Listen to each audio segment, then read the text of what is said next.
আসসালামু আলাইকুম। খাইতে ইচ্ছা করছে তাই বলে কি খাবো না? এখন বিষয় হচ্ছে আমার খাইতে ইচ্ছা করছে। এখন এই মুহূর্তে আমার রেস্টুরেন্টে যাওয়া সম্ভব না। তো আমার খাবারটা আমার ঘরে বানাইয়াই খাইতে হবে।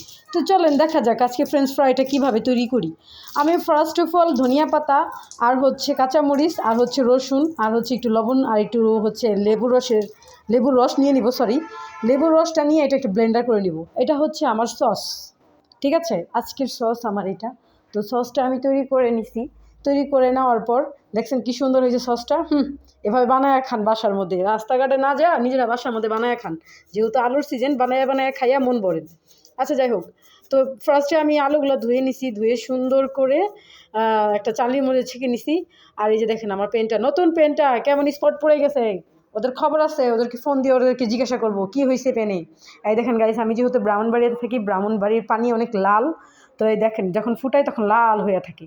ফার্স্ট অফ অল প্যানের মধ্যে একটু তেল দিয়ে দিছি, তেলের মধ্যে সবগুলো আলু দিয়ে দিছি। আলুগুলো অবশ্যই ধুয়ে নেবেন, পানি ঝরিয়ে নেবেন, নাহলে দেখবেন চোখে মুখে আইসা আমার মতো আপনাদের মুখে চোখে লাগবে তেল ছিটাইসা, যেটা আমার হয়েছে। পর আমি ঢাইকা দিছিলাম, ঠিক আছে?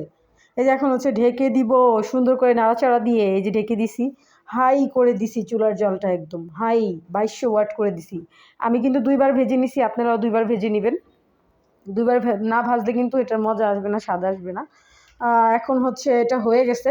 এখন একটু লবণ আর একটু শুকনো মরিচের গুঁড়া দিয়ে এটা মিক্স করে নিব, তাহলে একটু মজা লাগবে খাইতে, অনেক অনেক মজা লাগবে। খাইয়া দেখেন কি মজা। যাই হোক, আমার এটা হয়ে গেছে। আমার যখন বিকেলে খাইতে ইচ্ছা করে তখন হচ্ছে আমি এভাবে বানায়া খাই। কি করব, যখন হাতের কাছে কিছু না থাকে তখন আমার ফ্রেঞ্চ ফ্রাই খাইতে হয়। এই যে দেখেন একটুখানি মিউনিস দেখা যাচ্ছে, দুধ দেখা যাচ্ছে। এটা দুধ না, এটা হচ্ছে মিউনিস। আগেরবার বানাইছিলাম, সেটার থেকে গেছে।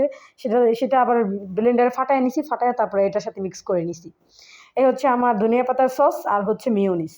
অনেক মজা লাগছে গাইস। আপনারা দেখছেন কতগুলো আলু ছিল, ওগুলো ভাজার পরে কতটুকু হয়ে গেছে। অবশ্যই অনেকগুলো আলু দিয়ে তারপর ভাজবেন, ঠিক আছে? আমি যখন খাইতেছিলাম তখন হচ্ছে এই মানে সস আর মিউনিস একসাথে হয়ে যেতেছিল, পরে রাগে দুইটারে মিক্স করে ফেলছি।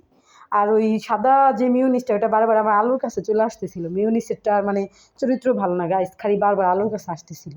মানে আমি বলতেছি আমি তোমার কাছে দিব, সমস্যা নেই, তারপর বারবার আসতেছিল। যাই হোক, এই দেখেন মিক্স করে ফেলছি, কেমন দেখা যাইতেছে, বিচ্ছিরি বাক। আচ্ছা যাই হোক, এই তারপরে সবগুলো খাইছি। খাওয়ার পরে রান্নাঘরে গেছি গাইস। রান্নাঘরে যাই, এটা হচ্ছে আমার বেডরুম আরেকটা। তো রান্নাঘরে গেছি, যাইয়া হচ্ছে আমি আমার ওই লেবুটাকে খুঁজতেছিলাম, একটু হাতটা ধুয়ে নেই। বাই দ্য ওয়ে, আমার ভিডিওটা যদি আপনাদের ভালো লেগে থাকে অবশ্যই শেয়ার করে দিবেন, লাইক করে দিবেন, কমেন্ট করে দিবেন। আর জানাবেন এরকম ভিডিও দেখতে কি আপনাদের কাছে ভালো লাগে। আমার পেজের নাম হচ্ছে সাদিয়া আফরিনা। প্লিজ আপনারা সবাই আমাকে একটু ফলো করবেন। আর আজকের ভিডিওটা এই পর্যন্তই। সবাই ভালো থাকবেন, সুস্থ থাকবেন। আর হচ্ছে লেবু খাবেন, লেবু খালি স্কিন ভালো থাকে। লেবুটা দেখাইতেছিলাম, এখান থেকে একটুখানি লেবু আমি কেটে